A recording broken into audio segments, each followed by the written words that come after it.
We're no strangers to love. You know the rules, and so do I.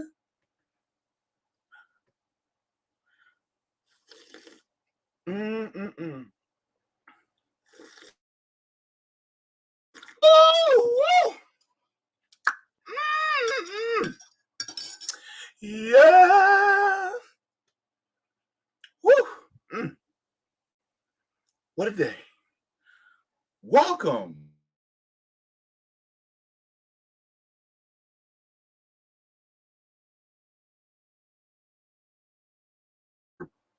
Podcast platforms like Anchor, Apple, Spotify, and Google Podcasts, so you can subscribe to me there. I'm also part of the Revolutionary Blackout Network, so you can find me on the JB Show on Sundays at 1 p.m. Eastern on RBN. Also on RBN Live on Tuesdays at 4, and the Savvy and JB Show on Thursdays at 6, even though that's not happening tonight. So Sabby had an appointment that she had to do. So you can't have a Sabby and JB show without Sabby. So that's why I'm here on my channel at this time anyway. So please make sure to give this video a thumbs up. And if you're new to the channel, please make sure to take that beautiful appendage of yours and smash down the subscribe button. Hulk smash the subscribe. No, just kidding. Well, depending on who it is. Anyway, so also, if you can, please make sure to click the link bell. And a shout out to my patrons on Patreon as well as Coffee. Without you guys, I wouldn't have a show. So I appreciate it all the time. Thank you so very much as well. So good to see you. I hope I'm coming in loud and clear because this is going to be an interesting episode. This is not your typical JB show, Jaybefaunt show episode. This is actually a reading. It actually is, surprisingly, but this is a reading that's going to piss off some liberals, and this reading will also piss off some Democratic Party reformists.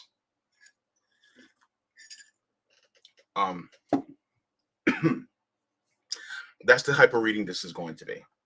Now, because this is also a Jaybefaunt show, and then we are live, I'm going to say hello to everybody in the chat. So, hello, Yepek says, JB, I sent you a couple Twitter DMs. Oh, did you? At the end of this reading segment, are you going to announce an erotica book reading for February? You be trying to get me in trouble.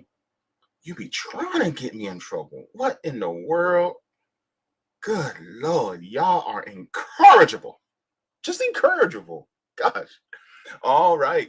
ADC's in the chat. Oh, I was on this show last week. Be sure to check that out. Subscribe to ADC's channel. ADC's doing some really good work. ADC says, never gonna give you up. Never gonna let you down. So I hope I'm back up on YouTube. Pacheco Ron is also a JB member saying, JB, what's up, Pacheco? Good to see you.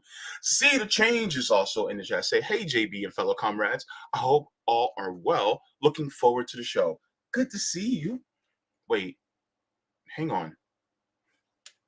I was supposed to talk to you Tuesday. Wait. Wait. Hold up. Why didn't I?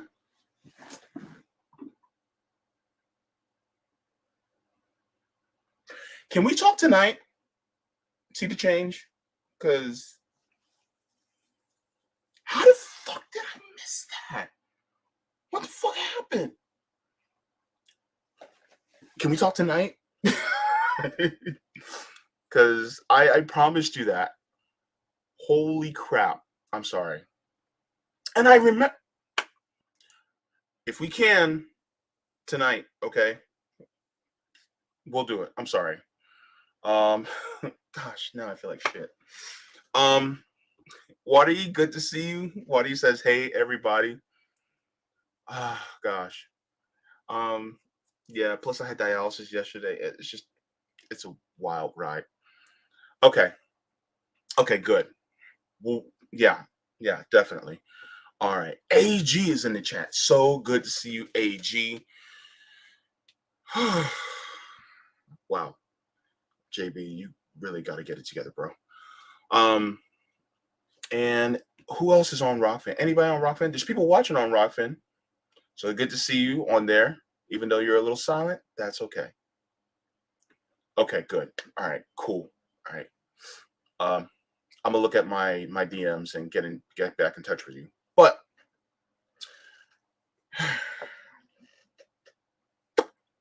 Blood in My Eye by George Jackson. This is the part where we're going to be reading pages 159 to 179. Now, a lot of people probably won't end up tuning in. Why? Because it's like, it's just a reading. It's not going to be that sexy. I'm not talking about, somebody who's destroying somebody in the commentator space. I'm not. But I'm just going to let you know this. Number one, if you guys haven't shared this, please make sure to share this video. Number two, what I'm about to read would piss off a lot of people if this was said out loud. It is what it is. George Jackson goes in. He goes in. Okay? Look, this tea is hot. It's hot, baby. Better get prepared. I had to prep it. Look, when I read this, because I pre-read before I even read it to you guys, because I want to see, get a better understanding of what is being said. I was just like, whoa. Look, stay tuned. You guys are going to want to hear this. Wait till you hear what he says about FDR. Oh my girl.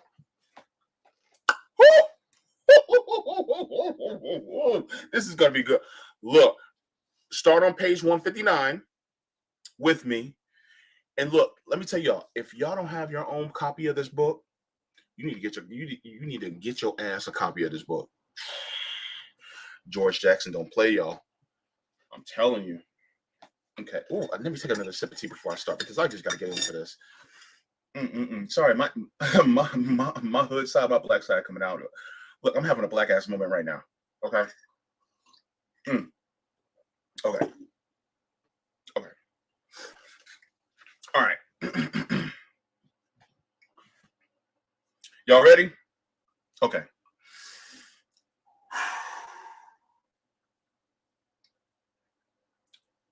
The first fascist regime of Brazil was headed by Vargas. It lasted from 1930 to 1945. Coffee exports formed 70% of the nation's GNP prior to Vargas' takeover and the Depression. When international trade, especially in agricultural goods, collapsed, Vargas was forced to attempt experiments with the so-called closed economy. New internal markets had to be created, investment and motives relocated, industrialization attempted. But all of this planning, though successful to an extent, was still basically imitative, and did not accurately reflect the realities of the nation's inability to accumulate capital. It is extremely important not to confuse the three phases of fascism when studying Latin America.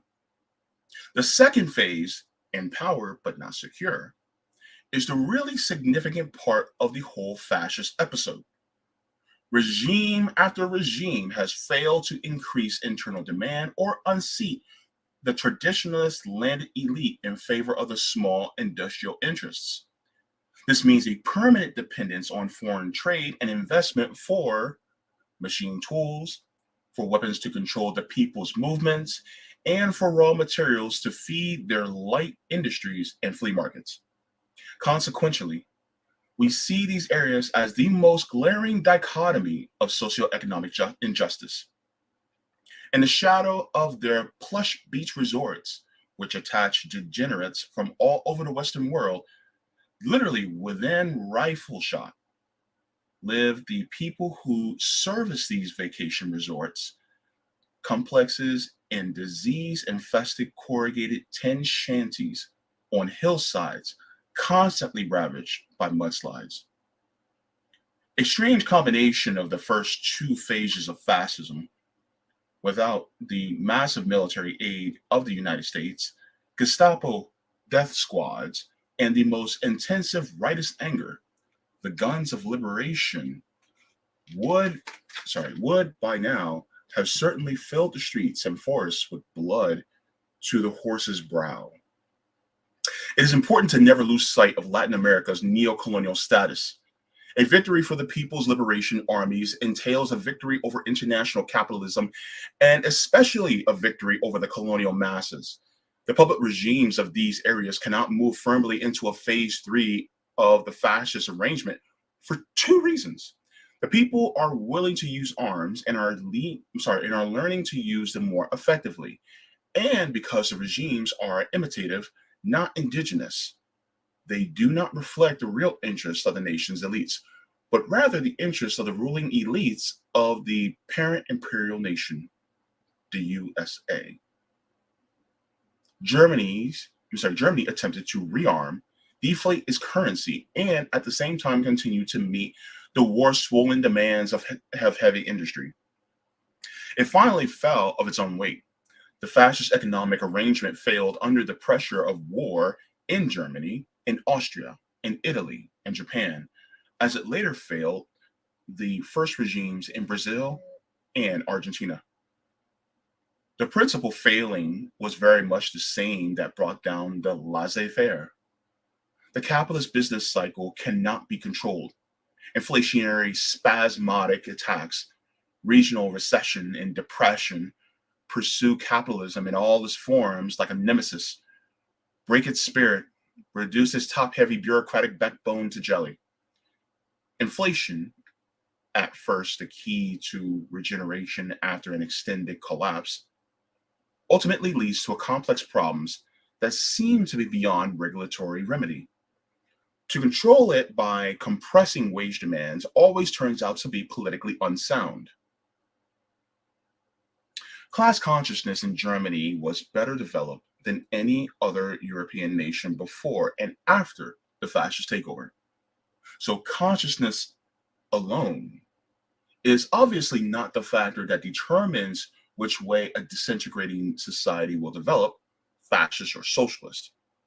The task of diffusing the people's labor movement and balancing it in favor of the few special individual heavy industrial firms, Reichswerk, Hermann, Göring, Krupp, and the vital interests of the increasingly important chemical industry, IG Farben, etc., fell to the regime-sponsored Labor Front. And first attempt to appease labor came in the form of slightly improved working conditions, meaningless slogans like strength through joy, which echoed the Anglo-American work ethic. Stopping right there. Remember what everybody was talking about? Oh, well, you guys are heroes, right? They were like, you're the essential workers, right? You remember in the UK where they would clap for the people who were in the medical industry, right? Things like that. Yeah. So makes you think about what happened last year. Okay, let's go. Back to the paragraph. Even after the forcible suppression of the Vanguard Party by the Gestapo in the first years of the regime, the potential political power of labor, due to workers' importance in the production of heavy armaments, was such that a really effective measures for controlling it were not devised throughout the tenure of the Third Reich. Wage increases couldn't be avoided. Rigorous state controls replaced mild repression and propaganda only after the Sudetenland affair of 1938 and the accentuated armaments drive of 1939. Because wages could not be successfully held down, the individual firms were after profits, bear in mind. Consequently, they devised many indirect incentives designed to attract a shrinking labor market. Measures were taken to limit the movement of laborers from place to place, and the other factors of production were openly channeled into armament sectors by stringent government intervention. All ideological pretenses were dropped. Racism and the interest of military-industrial complex formed the economic and psychosocial motives of the society and shook it apart. The German economy was already in ruins by the time the Reich expanded to Russia. This expansion itself was a symptom of the economy's death-directed lack of discipline. Its own internal contradictions and deceits destroyed it. An industrial, military-based economy must expand to live, must forcibly balance trade in its favor to survive. I'm going to read that again, but think about this country one more time. An industrial, military-based economy, which the United States has today, right, must expand to live. Ukraine, anybody? Must forcibly balance trade in its favor to survive. What does that sound like? Does that sound like maybe Northrop Grumman? Maybe Honeywell? Does it sound like Boeing?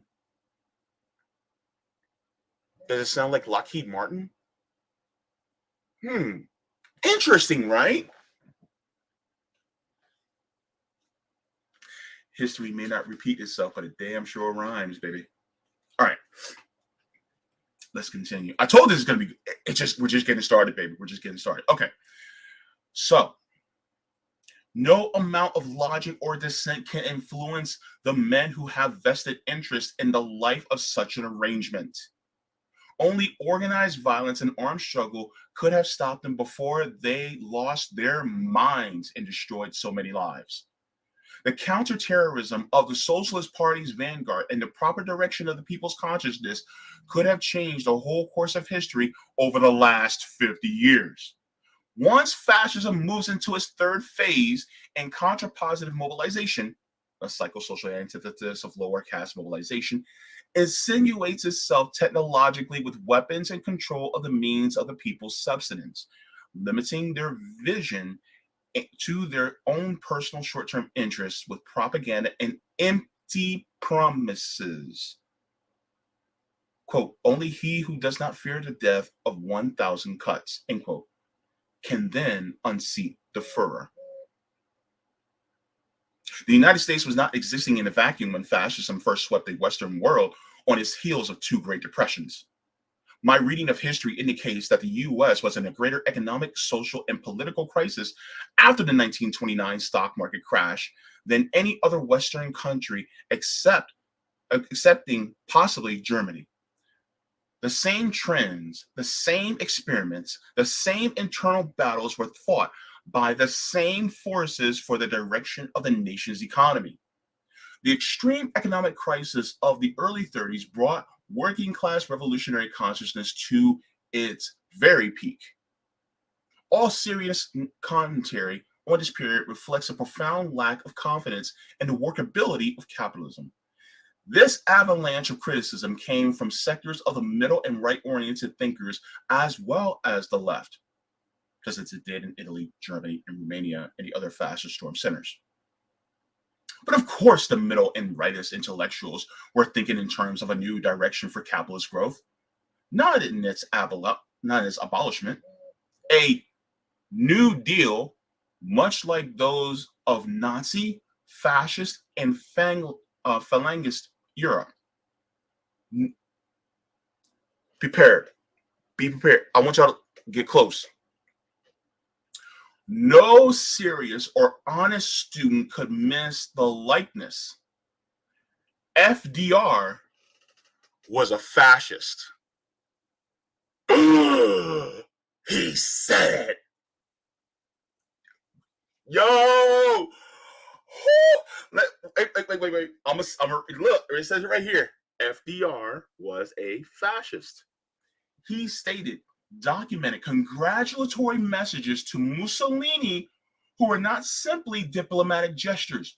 Joseph Kennedy's advice to England to surrender to German expansion did not necessarily originate in Kennedy's mind. He was an official ambassador of the U.S. to England.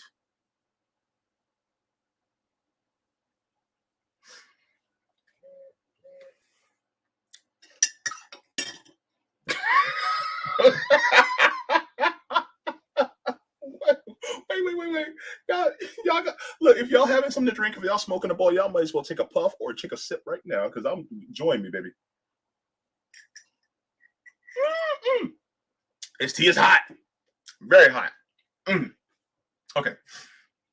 Oh, gosh. I'm so giggly right now.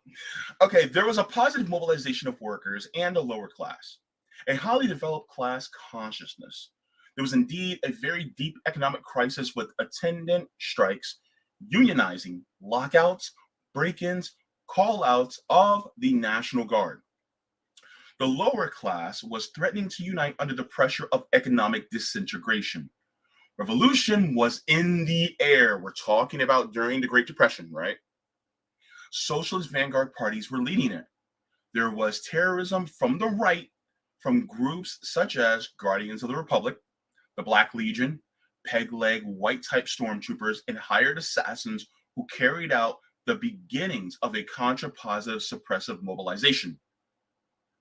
Under the threat of revolution, the ruling class, true to Marxian theory, became all the more cooperative and dangerous. Franklin Delano Roosevelt was born and bred in this ruling class of families. Remember, he was rich. His role was to form the first fascist regime, to merge the economic, political, and labor elites, governing elites, corporate state, fascism. His role was to limit competition, replace it with the dream of cooperation, to put laissez-faire to rest, to initiate the acceptance of government intervention into economic affairs.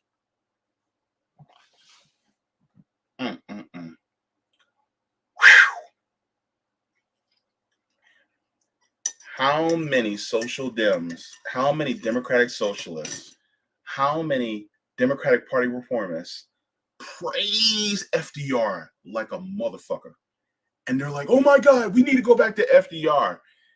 And homeboy just called him a fascist.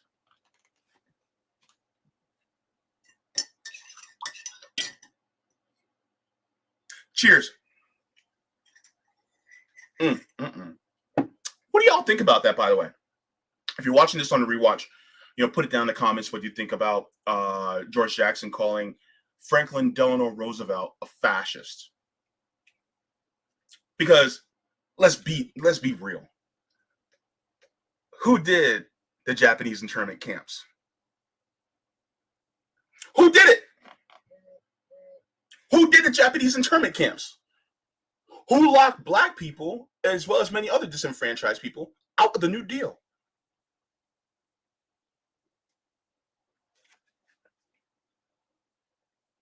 Anybody? Anyone? So, yeah. This shit is hot. Okay. Let's continue. Okay.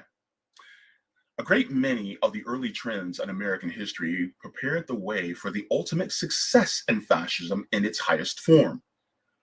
From the very beginning of America's existence as an independent nation state, there were localized labor organizations that attempted to further the interests of their class by influencing the social, political, and economic life of the new nation. It wasn't until the second half of the 19th century that labor took on a national character and began to make its presence felt in the economic life of the nation. Even then, it was resisted by the violence of employers and government working together.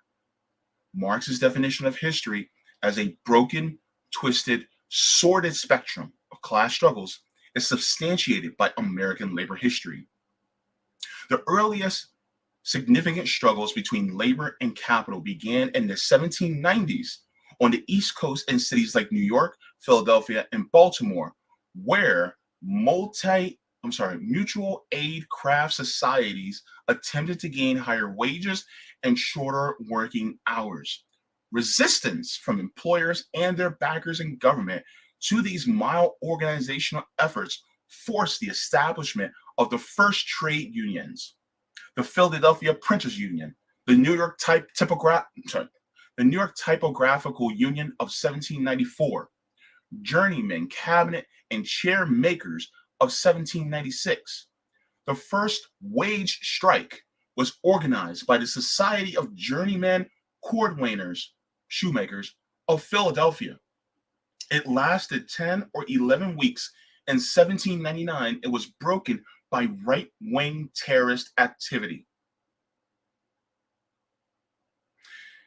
The laying to rest of laissez-faire, the shackling of Adam Smith's invisible hand, really began during the Civil War in the U.S. The petite bourgeoisie dream of countless contending private proprietorships somehow managing a mellifluous bleeding of private and state interests, when long-range plans could still be made by wage workers to be proprietors one day, became a nightmare with the advent of the mass manufacturing process.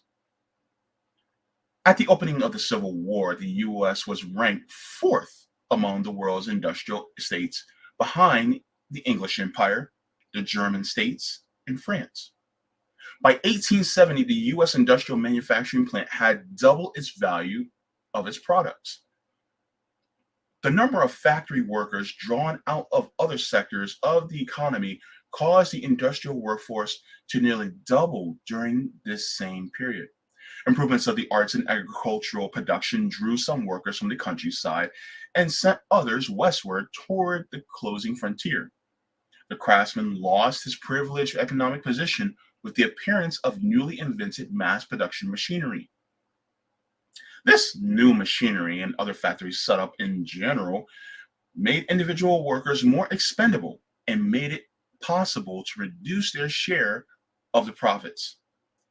In the mid-1890s, the U.S. was producing one-third of the world's manufactured goods and was on its way to becoming the first of the world's industrial states.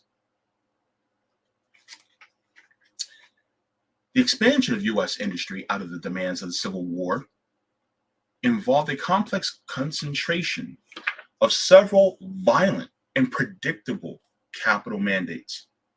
The old traditional sector of the landed aristocracy was broken. Machine tools, transport, and communications boomed, the basis of the industrial state, and of course, the industrial elite when raw materials, coal, iron, and other ores are not lacking. The price or value of labor shrank, and the drive towards monopoly accumulation was firmly established. This period of capital accumulation, invention of new machinery, its use in expanding factory setups, the closed economy created by Republican governments, legislation, and the direction of certain amounts of capital through government contract were in part the beginnings of a new chapter in the authoritarian process of Western history. Industrial centralization, the refined tactics of monopolized capitalism, may have been developed right here in the United States. This is the logical place to question some of the old left's historical assumptions about the last 100 years of life. Analysts of the old left are completely confused by the differences between bourgeoisie democracy and monopoly capital and their manifestations on the American scene. They seem to feel that both can coexist in the same society. Actually, one simply grows out of the other. Monopoly capital is the central objective of cooperative fascism.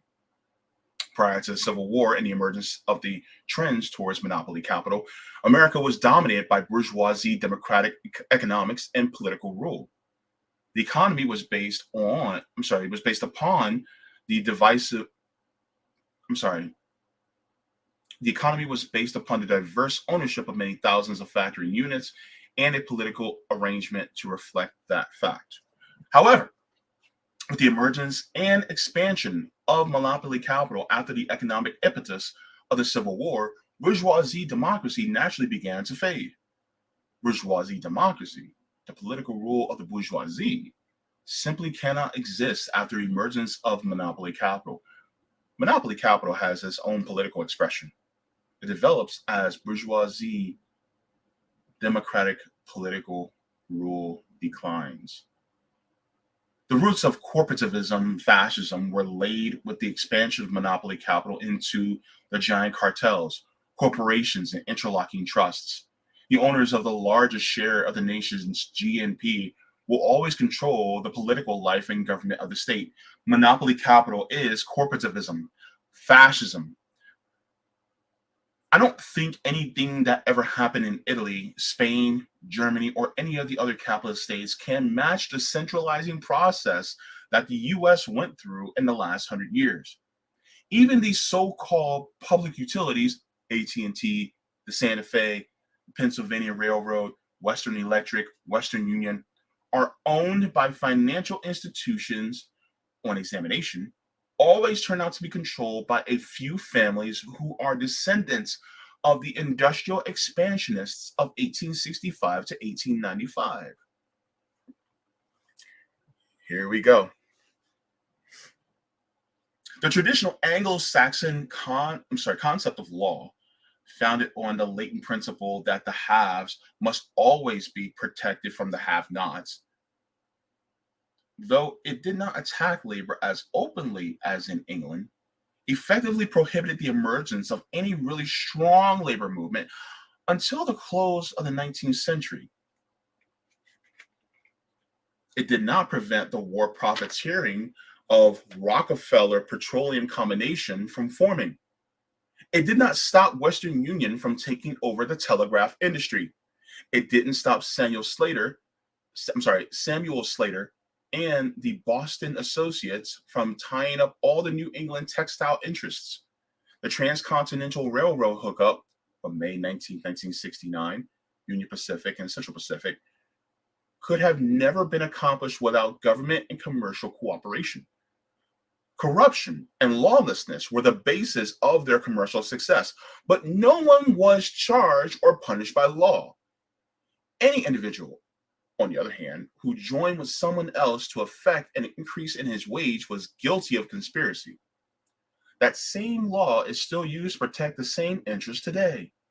Anglo-Saxon law supported F.B. Gowen of the Philadelphia and Reading Railroad and his coal subsidy in cutting wages and breaking unions, just as it supported the KKK in reconstructing southeastern U.S., King of the Baltimore and Ohio, Tom Scott of the Pennsylvania, William Vanderbilt of the New York Central. Every time I hear the word law, I visualize gangs of militiamen or Pinkertons busting strikes, pigs wearing sheaths and caps that fit over their pointed heads. I see a white oak and a barefooted black hanging, or snake eyes peeping down the lenses of telescopic rifles, or conspiracy trials.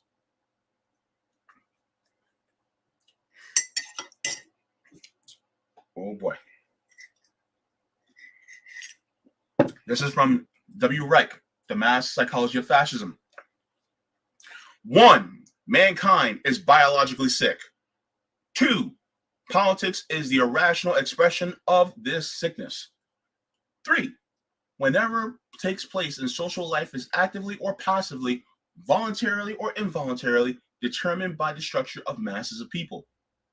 4. This character structure is formed by socioeconomic processes, and it anchors and perpetuates these processes. Man's biopathic character structure is, as it were, the fossilization of the authoritarian process of history. It is the biophysical reproduction of mass suppression. 5. The human structure is animated by the contradiction between intense longing for and fear of freedom. 6. The fear of freedom of masses of people is expressed in the biophysical rigidity of the organism and the inflexibility of the character. 7. Every form of social leadership is merely the social expression of the one or the other side of this structure of masses of people. That was from W. Reich, The Mass Psychology of Fascism. Revolutionary charge always involves a complete alteration of the structures of property relations and the institutional substructures that support them. It leads from hierarchy to mass society. The ruling class in the U.S. is composed of 1 million men and their families. The Rockefellers, Vanderbilts, Morgans, Mellons, DuPonts, Hunts, and Gettys, Fords, and their minions and dependents. They use the Ivy League universities and elite law schools as private schools for their offspring and as training grounds for their corporate hirelings. Oh, Lord! Cheers. They rule with an iron precision through the military, the CIA, the FBI, private foundations, and financial institutions. Did y'all like the stream yet? The control of all the media of education and communication comprises an extremely effective system of thought control. At a time when this ruling class was forming 100 years ago, the International Working Men's Party supported strikes that asked only for reformist measures, although it was aware, even at the time, that reform was not the solution, and it quietly advocated the seizure of the materials of production. The dichotomy between the longing for true freedom and the fear of its responsibility was apparent even then. Early radicals excused themselves by claiming that they were, quote, exploiting the inherent contradictions of monopoly capital, end quote. They hoped that the masses would spontaneously awaken to the fact that capitalism had grown decadent. But capitalism reformed itself, apologized to no one, and went on to build a network of national and international centralization that stands unrivaled by any hierarchy, past or present. Reformism is an old story in America. There have been depressions and socioeconomic political crises throughout the period that marked the formation of the present upper classes circle and their controlling elites. But the parties of the left were too committed to reformism to exploit their revolutionary potential. I'm going to read that one more time. But the parties of the left were too committed to reformism to exploit their revolutionary potential. We got to stay within the Democratic Party. Why are you attacking the squad? You can't attack the progressives. Stop telling us to not vote for them. You're not doing this the right way. You're not marching the right way. Does that sound familiar to anybody? Does it?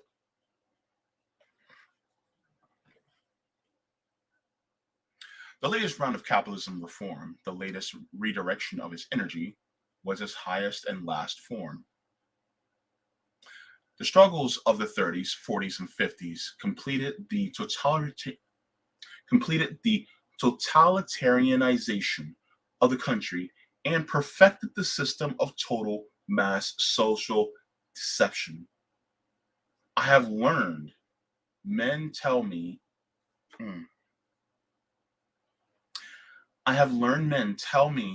that controlled capitalism, monopoly capital, fascism, corporativism, or whatever your vernacular is a form of welfare statism.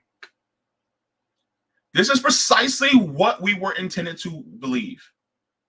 that the political takeover by monopoly capital was actually an advance in the welfare of the common people. Even the old left promotes the lie that valid concessions have been made by the ruling class, as if deceptively better working conditions and illusory wages increases were Marxism. A true Marxist revolution abolishes the wage system. The true welfare state would be the final and highest stage of social development, where the world and the state are one, where the material and psychological needs of the masses have been met and political regimes have ceased to exist. The New Deal and the resulting military industrial complex as welfare statism. I swear I'll strangle the next idiot who represents that line. I'm sorry, that repeats that line. Look, he said it. He said, I swear I'll strangle the next idiot who repeats that line.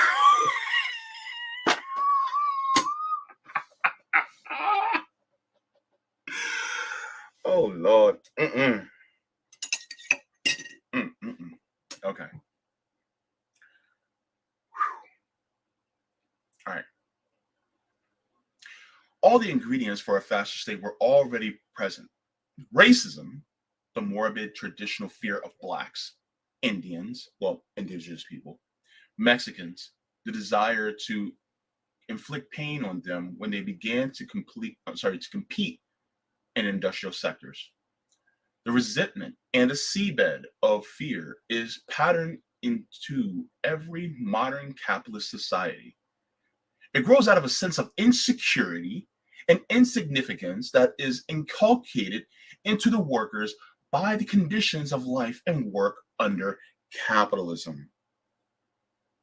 At the same time, the ruling class actively promotes racism against the blacks of the lower classes. This programmed racism has always served to distract the huge numbers of people who subsist at just a slightly higher level than those in a more debased condition. In the 1870s, the strikes frequently ended in anti Chinese or anti Black lynchings. See how racism actually is a tool of capitalism and leads to perpetuate capitalism?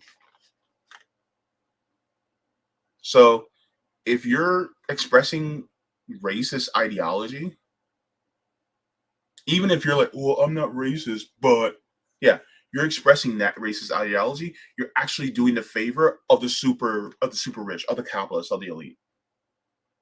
You're actually you're actually shooting yourself in the foot by being racist, by perpetuating racist ideology. Yep. Interesting, right?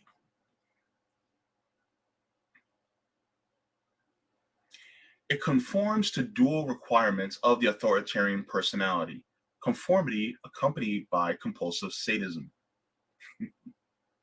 Racism has served always in the US as a pressure release for the psychopathic destructiveness evinced by people made fearful and insecure by a way of life they never understood and resented from the day of their birth. It's funny because a lot of times you'll get people who are racist and they'll be like, well, my life is hard because, and insert marginalized community. When really, it was never the marginalized community that actually made your life that bad. It was actually the elites at the top that are the same skin color as you. And they are perpetuating racism and telling you it's our fault because they want you to believe that your lot in life is because of the fault of somebody who is actually at a more disenfranchised point in their lives than you are. That is what racism is. Racism benefits the people at the top. And y'all wonder why I'm anti-capitalist. Sheesh. Okay. In the US, World War II was the principal cause of the total breakdown of the working class movement and its revolutionary consciousness, which has been built up by the crisis years of the 30s and all that went before them. Lesser attempts at suppression had been made prior to the war through the typical reformist policies of modern fascist regimes. The economy had been closed banks regulated, deficit spending had been practiced on projects like TVA and CCC. The arms race that eventually culminated in the fascist military industrial complex based economy broke the closed economic ideal. Two conditions distinguished the successful establishment of fascism in this country. The old vanguard parties copped out and supported the nation state ruling class war, which wasted the blood and energy of their proletariats.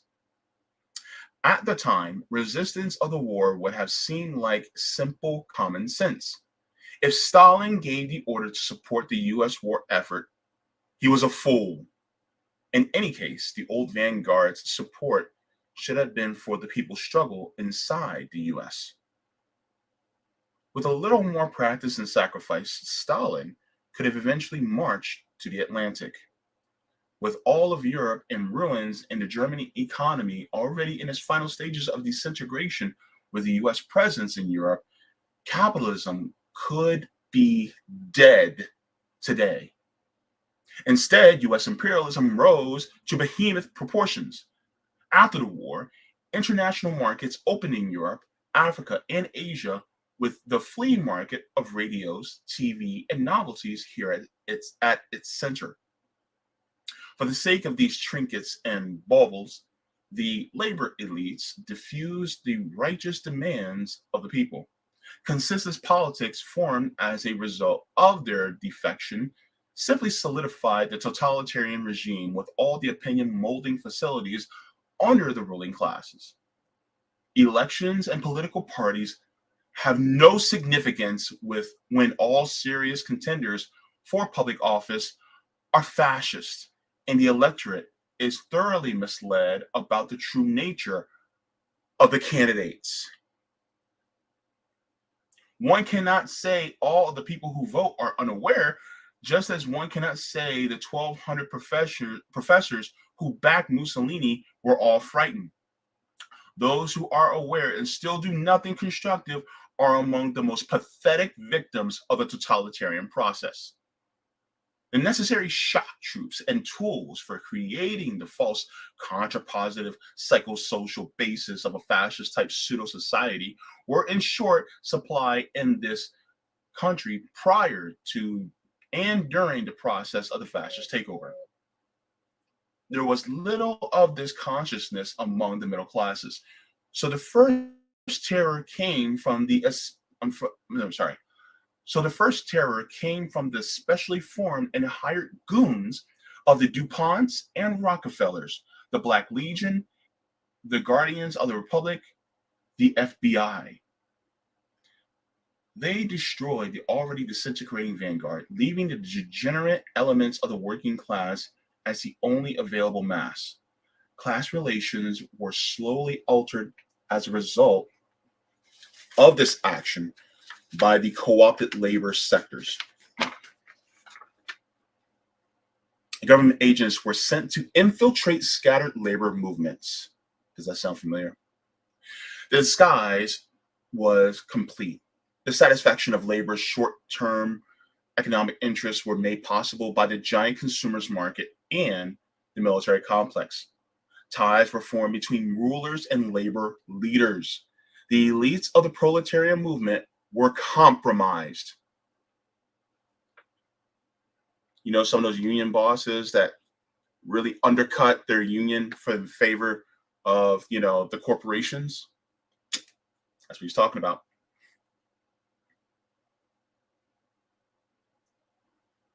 A ruling class and its government, a ruling class and can't talk today.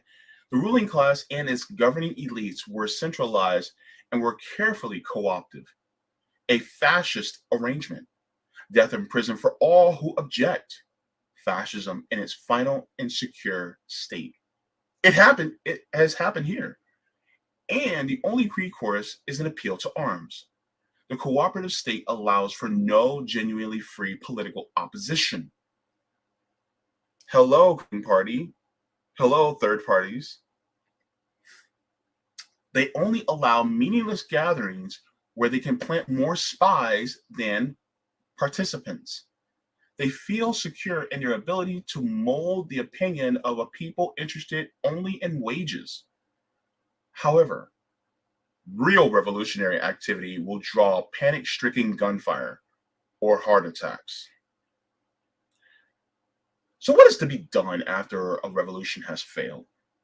After our enemies have created a conservative mass society based on meaningless electoral politics, spectator sports, and a 3% annual rise in purchasing power strictly regulated to negate itself with a corresponding rise in the cost of living. Hello today!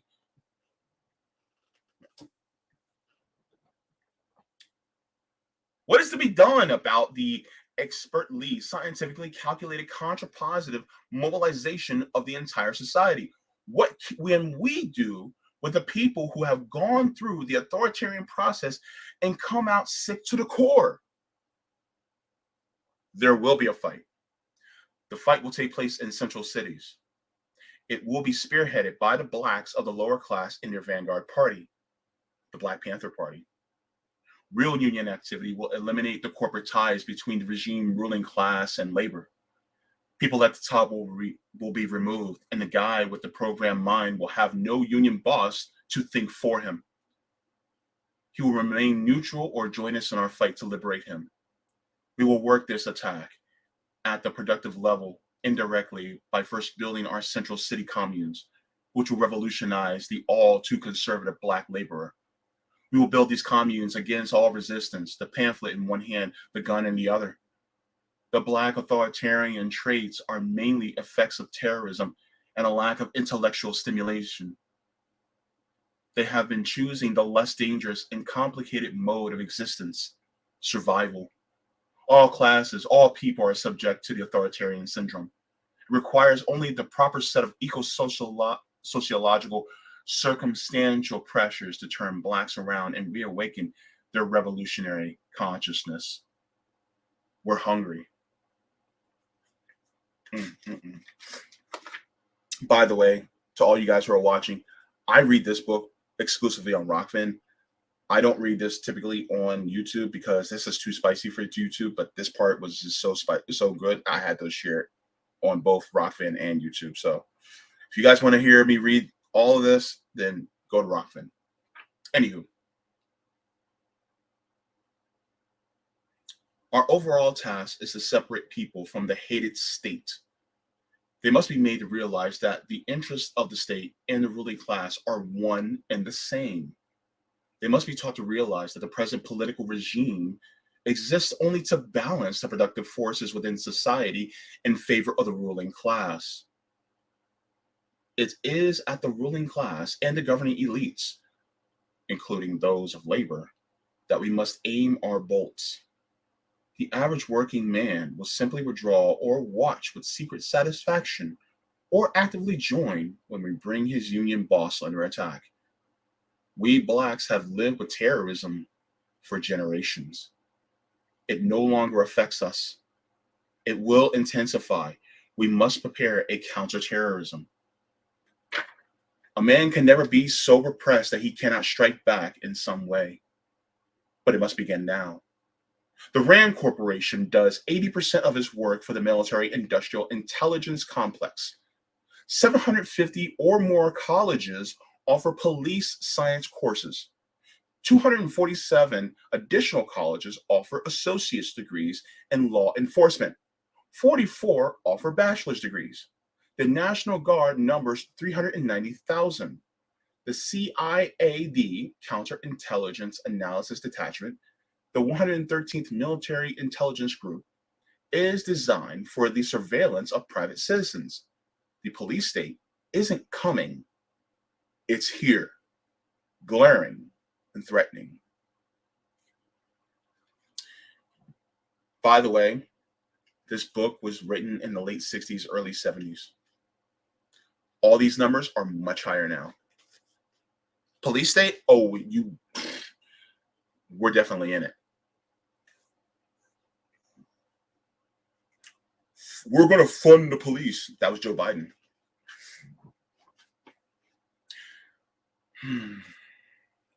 This is wonderful. How do we raise a new revolutionary consciousness against a system programmed against our old methods? Revolution is against the law. It will not be allowed, not in significant form.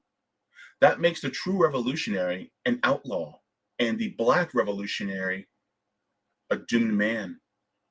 As blacks, we must function as the vanguard in any hostilities.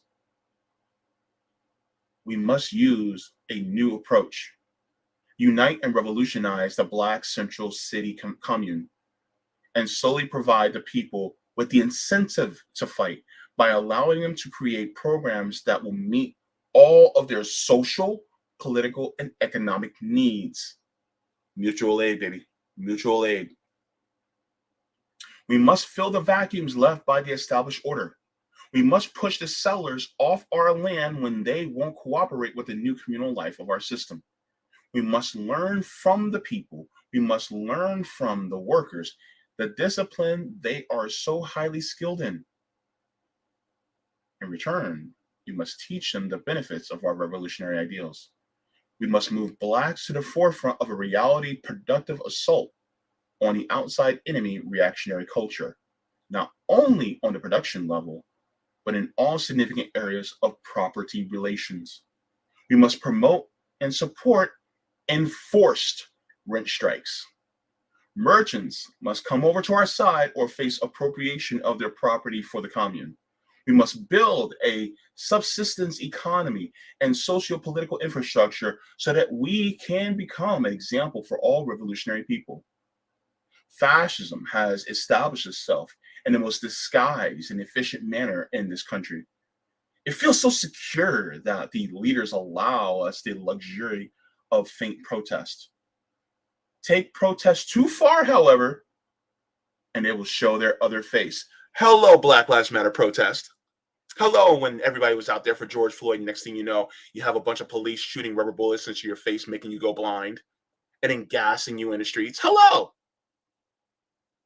See what happens when you go too far? Even if you're peaceful, you went too far. You exerted your power too much. Doors will be kicked down in the night, and machine gun fire and buckshot will become the medium of exchange. I am an extremist, a communist, not communistic, a communist. And I must be destroyed, or I will join my comrades in the only communist party in this country, the Black Panther Party.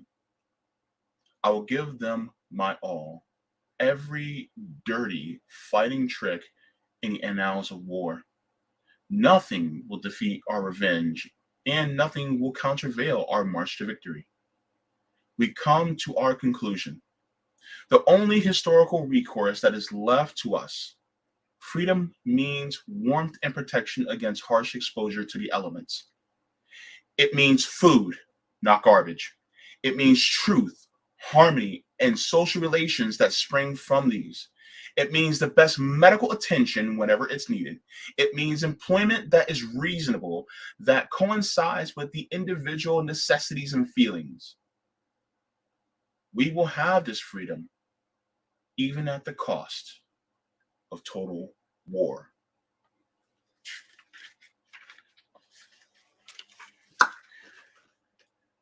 And that's that part.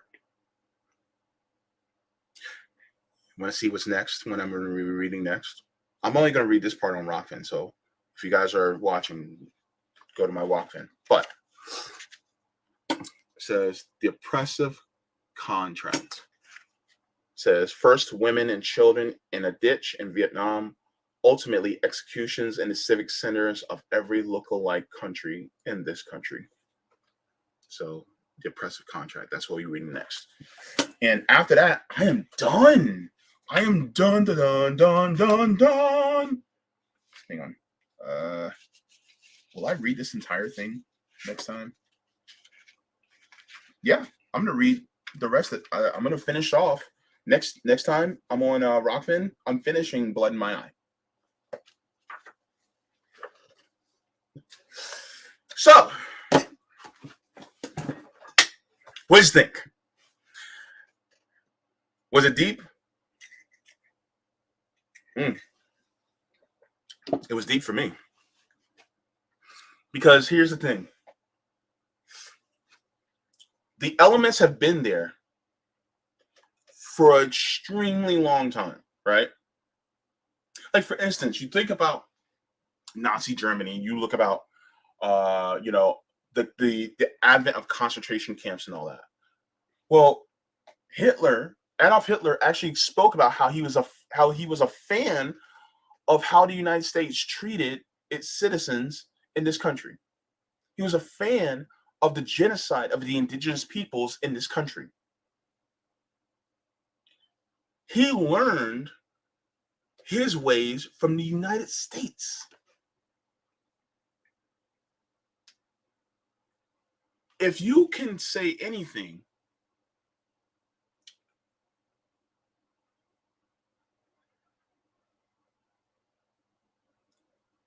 Operation Paperclip was just the United States being a talent scout for Nazi leaders. Operation Paperclip happened. Oh, the United States was like, oh snap, these guys got really far. Well, let's bring them into our government. Let's see what they can do here. So let's bring in the Nazis. Okay, you can go. You can stay here in the executive branch. You can go there into that part of the government. Oh, you can go into NASA. Go ahead. Mhm. Yeah. Even people like Prescott Bush was integral in helping things like that happen, helping facilitate things like that. Who's Prescott Bush? That's George H.W. Bush's father. George H.W. Bush, I think he was head of the CIA. And then George H.W. Bush had a son named George W. Bush, who was also our president of the United States. 9/11, anybody? So the thing is that this goes back. And here's the thing that I think is really important. The phrase is very true. Those who do not study history are doomed to repeat it. And so now we're getting to the point where we're looking at it. We're like, what? And you start looking at everything that's happening within our government now. You're just like, man, ain't nothing changed. They do the same thing. Oh, man.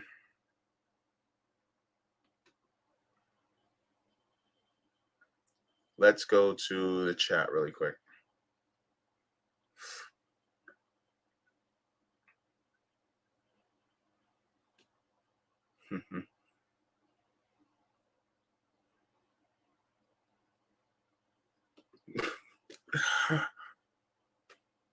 Never too much, never too much. I saw that. I saw that earlier. I wanted to laugh.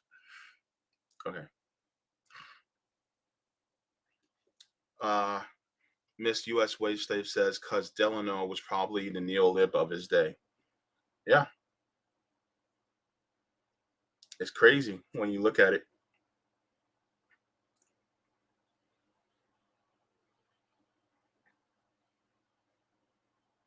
Let me see.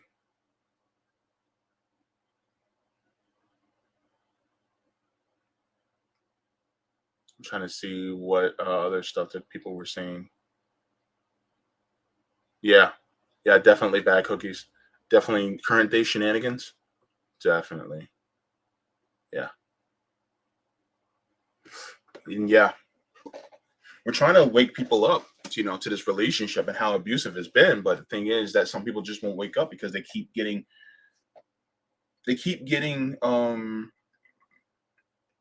gaslit, and they keep getting deceived into staying. It's just like, for instance, when I was talking to Nick today on RBN earlier, Sonny Hostin, who is from The View, former prosecutor, cop, retweeted, an article of a gentleman. I think his name was Antoine. I forgot his last name, but he was basically talking about, oh well, it's on black men, to save us from the Republicans this November by voting Democrat. And it's like, no, what are you talking about? Like, no, they are working in tandem with Republicans. They just don't want you to know that. Look at how they've been operating. Look at how they've been governing. I mean, it's written all in front of your face. We're done with that. And this is one of the reasons why it has to be we that severance has to be there. And a lot of times this is why, channels like RBN and many of us are talking, like this. We're saying, look, y'all need to leave both parties. I mean, if you want to vote, y'all want to do it through third party, okay, fine. But get outside of that party. Get outside of the duopoly. So yeah. John Smith, yeah. The totalitarianization, wage increase, and an environment of monopoly pricing power are probably worse than nothing. Yeah. Mhm.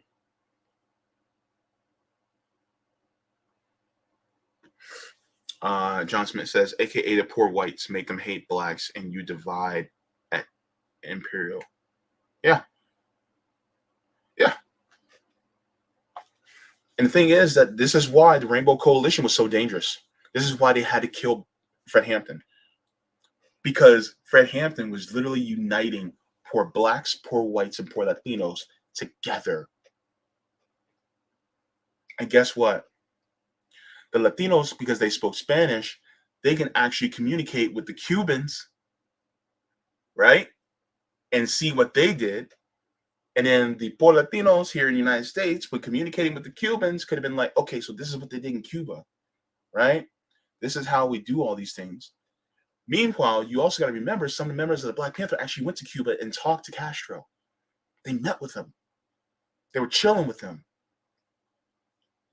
And so they got to also meet and mingle and be like, yeah, man, capitalism is doing this to us. They're doing that to us. Castro could have been like, hey, man, this is what you did. This is what we did. Guess what? There's no difference in the humans over there as for the humans over here. And so the thing is that this is why they saw somebody like Fred Hampton as a threat. They saw the Black Panther Party as a threat because they were literally showing them how to really take power back into the proletariat and out of the hands of the elite. And the thing is that the poor whites were realizing, oh, snap, you guys aren't doing this to us at all. This is why it's important for white people, especially poor white people, to let go of their racist ideologies and become anti-racist. It's also important for them to not express or have any xenophobic proclivities. Also, when it comes to homophobia as well as misogyny, y'all gotta let that go too. Because guess what? That's stifling you. It's literally stifling you economically. And then once you start to wake up to all this, then you go, oh shit. It's these dudes at the top that's been on the top ever since the founding of this nation. Because guess what? A lot of y'all, especially a lot of y'all that were Irish, they hated y'all guts. I think y'all it's time for y'all to go back to your Irish roots. Especially a lot of you who are Irish, go back to your roots and let them know, you know what? You're not gonna fuck with us anymore. We're teaming up with all the other disenfranchised people because they've been fooling the hell out of poor white people. They fooled them, made them think that they're slightly better, and everybody else is the reason why. Interesting, right? Racism is a psyop.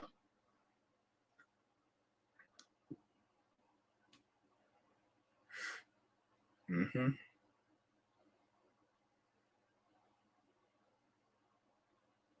Let me see. Guacamole Kid says SCS, Senior Executive Services, is some ways more powerful than the president or Congress. They are the conduit between government and corporations and media, the very definition of fascism. I don't even know Senior Executive Services is. That's something that I'm just now hearing about. I have no idea. But I'm probably not supposed to know. So thank you. Good night, bad cookies. It says SES also serves as the government in the case that Congress is unable to function due to an attack, etc. Interesting. Wow. It says what Trump did was to switch shadow government's responsibilities from the SCS to a board that he appointed. Interesting.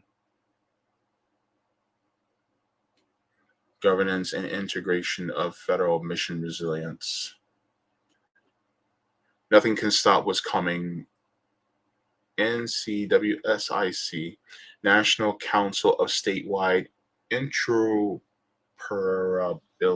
Coordinators. Sorry, I can't read tonight for some reason.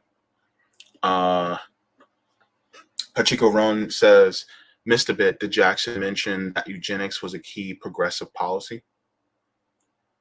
He didn't mention anything about eugenics, but there's a lot of these people who are in the upper echelons of society that do favor eugenics. So it wouldn't surprise me, that you already knew about it.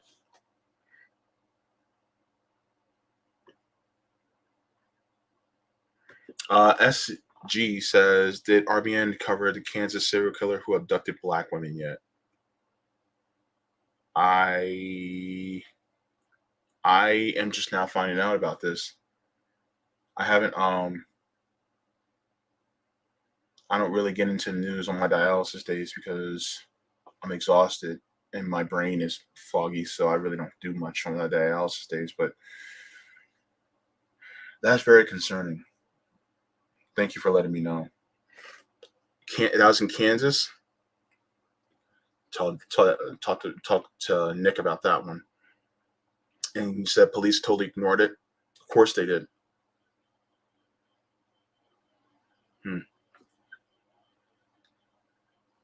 All right. So let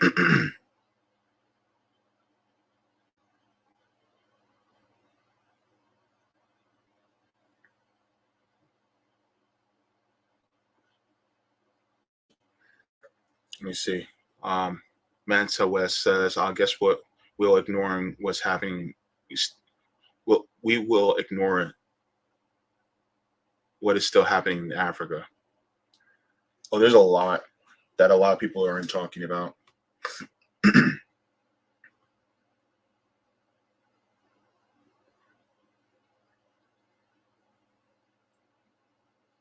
Yeah, I think Sabi is about to start. That's why I'm gonna end it soon because I don't want to take too much away from Sabi. But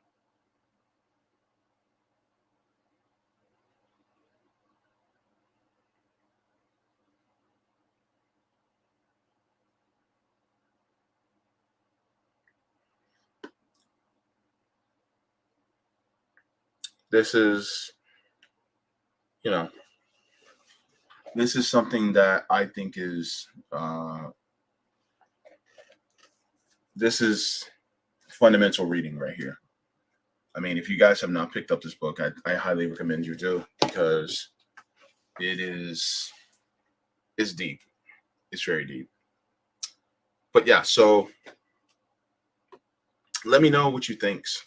What the hell? Let me know what you think about, especially about what he said about FDR.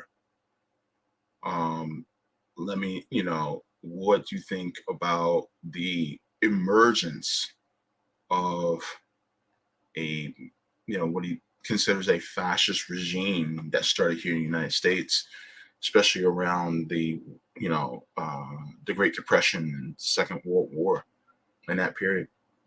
Because a lot of people wouldn't think that. Like a lot of, and it's crazy because you got a lot of people who go, oh well, the Republicans they're fascist, and if they win, we're descending further into fascism. And I'm like, yeah, it's kind of funny because I was thinking about this earlier. It's kind of like the moment you think you might be in fascism, you have been in it for a while. It's just like it's just like you're walking and you smell some shit and you're just like, I smell shit. That means you've already stepped in it. You already did. It's already on you. It just took time for you to smell it, but it already got on you. That's what fascism like. We're just now smelling it, but it's been there for a while. And that's the crazy part that people just don't understand. So, and if you really want to know, just ask black people. We are the canary in the coal mine. Like for instance, I'll give you a good example. People talk about a lot of people, especially right wingers, will talk about Second Amendment rights, right? They're like, well, we have our right to Second Amendment. We don't want you to tread on us and blah blah blah.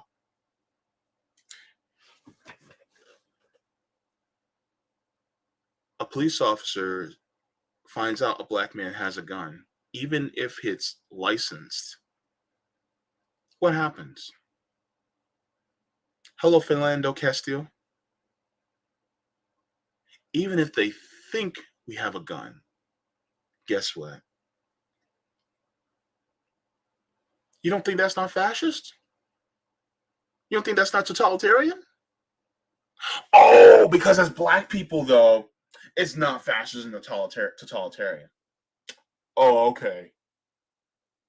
No, baby, it's been that way for a long time. It's just now they're applying the same things that they did to black people to white people. And now, so a lot of white people are like, oh, snap. I think we're going into fascism. Too late, sweetheart. We've already been there. You've been there for quite a while. Where you been? Have you been paying attention? We've been talking a lot, but people haven't been paying attention. And so now that people are now starting to pay attention, some people are getting scared. Like for instance, the neoliberals are like, "Oh my God, people are starting to pay attention." So we gotta scare them away from fascism, even though we are fascist enablers. You don't think that somebody like Joe Biden and Donald Trump aren't the same? They're one and the same, baby. They do the exact same things. They govern the same way. The only difference is that Joe Biden makes you think he's socially progressive. When in reality, when it comes to our material conditions and our concrete needs, no, he doesn't. So that's the thing that people really need to get into their heads, right? That's the problem. And George Jackson laid it out. And guess what? Parenti lays it out too. And I'll be getting into that over the weekend. So, yeah. Anywho, y'all get over here to Savvy's channel. Thank you so very much for watching. I'll have Margaret Kimberly on this Tuesday coming up at 2 p.m. Eastern from the Black Agenda Report. So I'm very excited to have her on. And please make sure to give this video a like. And if you haven't subscribed already, please make sure to subscribe. Thank you so very much to everyone for tuning in. I wish you love. I wish you peace. Leave the world better than you found it. Smoke them if you got them. Drink them if you got them. If you don't got them, make sure to laugh at least, because joy is revolutionary. Forehead kisses to every single one of you. Bye-bye.